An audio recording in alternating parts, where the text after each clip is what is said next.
In the name of Allah, the Beneficent, the Merciful. Praise be to Allah. সমস্ত প্রশংসা সে মহান রব্বুল আলামিনের জন্য।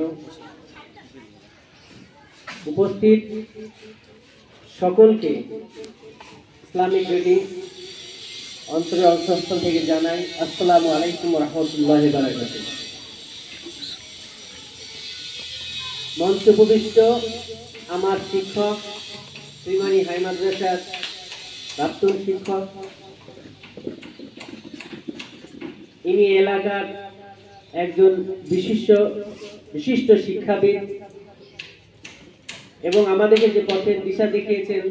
আমি ওনার কাছে ইংরেজি শিখেছি ক্লাস 8-এ। উনি ওনার নাতিকে স্কুলে ভর্তি করেছেন, আর আজকে আমাদের মঞ্চে আছেন। ওনাকে আমার বিনম্র শ্রদ্ধা জ্ঞাপন করে অনুষ্ঠান শুরু করবো ইনশাআল্লাহ। উপস্থিত আছেন আমাদের স্কুলের প্রধান শিক্ষক প্রিন্সিপাল হাবিবুর রহমান সাহেব। দীর্ঘদিন তিনার ইসলামিক যে পাণ্ডিত্য জ্ঞান রয়েছে, আপনি কেরাত শুনে বুঝতে পেরেছেন তার সূক্ষ্ম কেরাত। সেই সময় তিনি কেরাতে ফার্স্ট হয়েছিলেন, আমি শুনেছিলাম ছাত্র অবস্থায়, তিনি শোনালেন। উপস্থিত আছে ভাইস প্রিন্সিপাল স্কুলের জিয়ারুল হক। আর এখানকার উপস্থিত সকল শিক্ষক শিক্ষিকা, মর্নিং স্টাফ, আলাদা ডের স্টাফ সকল উপস্থিত আছে। একে একে নাম করা সম্ভব হচ্ছে না, তাই সকল শিক্ষককে তাদের যথাযথ সম্মান জ্ঞাপন করে আজকে যিনারা নতুন ভবিষ্যৎ গড়ার জন্য তার প্রাণের টুকরো সন্তানকে এই স্কুলটা চুজ করেছেন এবং আজকে এখানে উপস্থিত হয়েছেন। অনেকেই উপস্থিত হতে পারেননি বিভিন্ন কাজে। সকলকেই আল্লাহ পাক তাদের মনের বাসনা, তাদের ইচ্ছা পূরণ করুক এই কামনা করে সংক্ষিপ্ত কিছু বক্তব্য এখানে বলবো, আল্লাহ যদি রাজি থাকেন। প্রাণের টুকরো সন্তানরাও কিন্তু এসেছে এখানে। জীবনের সব থেকে মূল্যবান যে সমস্যা, মূল্যবান যে ইচ্ছা যে থাকে, সন্তান যখন জন্মগ্রহণ করে তারপরে বুঝতে পারে যে সন্তানের মূল্যটা কোথায়। সন্তান কিন্তু বাবা মা তখন বুঝতে পারে না, সন্তান অবস্থায় ওরা বুঝতে পারে না, আবার আমরা সন্তান অবস্থায় বাবা মা বুঝতে পারিনি। কিন্তু এখন আপনি বাবা হওয়া বা মা হওয়ার পরে বুঝতে পারছেন ওদেরকে কিভাবে মানুষ করা দরকার। এই ক্ষেত্রে আল্লাহ পাক আপনাদেরকে এমন একটা স্কুলকে চুজ করিয়েছে যে স্কুল দায়বদ্ধ আছে প্রথম কাম করার জন্য প্রচেষ্টা চালিয়ে যাবে। তার শ্রম, তার নিষ্ঠা চালিয়ে যাবে সেই সন্তানের প্রতি, যেন শুধুমাত্র এই জগতে সফল কাম নয়, আগামী জন্মে যেটা আমরা করেছি যে আমাদের একটা পরের জন্ম রয়েছে, যেখানে কি আমাকে সফলতার শীর্ষে পৌঁছাবে। সফল ওই ব্যক্তি যে দুনিয়া এবং আখিরাতে সফল হয়।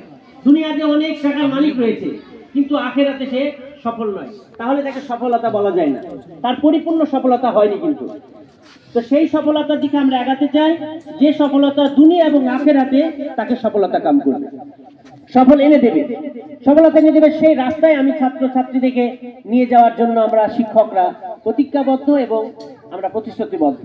আমরা আমাদের সর্বস্ব দিয়ে সেটা চেষ্টা করব। আল্লাহ পাক আমাদেরকে সে কাজ করিয়ে নেক, তার জন্য আপনারা দোয়া করবেন। এবার আপনারা আমাদের সাথে কিছু আলোচনা আজকে আছে এই কারণে ডেকেছি যে স্কুলে আপনারা নতুন অ্যাডমিশন করিয়েছেন, স্কুলে কিছু রুলস হয়তো আলোচনা করেছি, সেইগুলো পরিপূর্ণভাবে জানা দরকার, না হলে কিছু ভুলভ্রান্তি হবে। যে ছাত্রকে আপনি রেখে যাবেন, অনেকে আছে অভিভাবক যারা ছাত্রকে বোর্ডিংয়ে রেখেছেন, অনেকে আছেন যাতায়াত করছেন, অনেকে আরেকটা আমাদের আছে যেটাকে বলা হয় ডেকেয়ার বিভাগ, সকাল 8টা থেকে রাত্রি 8টা পর্যন্ত থাকে। এই বিভাগগুলো সম্পর্কে পরিপূর্ণ জানা খুবই প্রয়োজন। সেই ক্ষেত্রে আমরা কিছু বিষয় আলোচনা করব, আপনারা মনোযোগ সহকারে শুনবেন এবং এই বছরটা, আগামী বছরটা আপনার সন্তানের সর্বময় আনন্দকর পড়াশোনা এবং সুস্থভাবে পড়াশোনা করতে পারে সেই কামনা আমরা করছি। এখন আমি বলি যে একটা ছাত্রকে স্কুলে পাঠাতে গেলে কি কি প্রয়োজন এবং কিভাবে আপনি স্কুলে পাঠাবেন। দেখুন, একটা ছাত্র যখন স্কুলে আসে, অনেক গার্জেনই আমরা ভেবে নিয়েছি একটা ভালো স্কুলে ভর্তি করেছি, যে স্কুলটা খুব নাম শুনছি, সব থেকে বেশি টাকা দিয়ে ভর্তি করেছি, তার মানে আমার ছেলে এবার ভালো পড়াশোনায় হয়ে যাবে। এই ধারণা কিন্তু বাস্তবেই ভুল। ছাত্র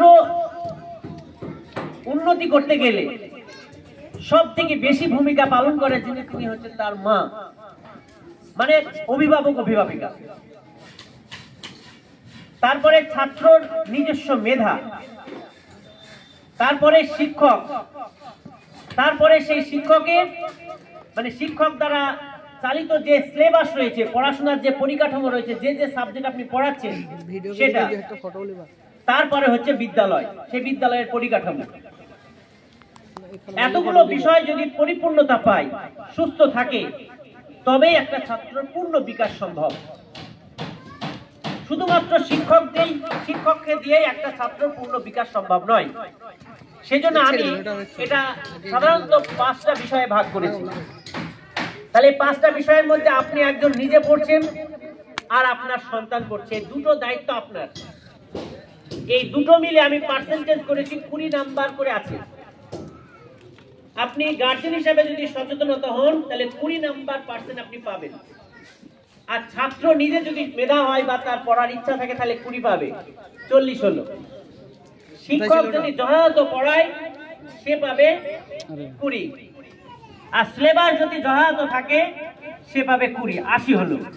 আর বিদ্যালয় যদি ঠিক থাকে, পড়াশোনার পরিবেশ যদি ঠিক রাখে, আর পাবে 20, তাহলে 100%। পূর্ণ নাম্বার একটা ছাত্র পরিপূর্ণতা পাবে এই 5টা বিষয়ের উপর নির্ভর করে। যদি কোনো বিষয়ে ঘাটতি থাকে, তো সেটাই কম পাবে। সব ঠিক আছে, ছাত্র মাথায় কিছু লাগে না, সে সারাদিন মোবাইল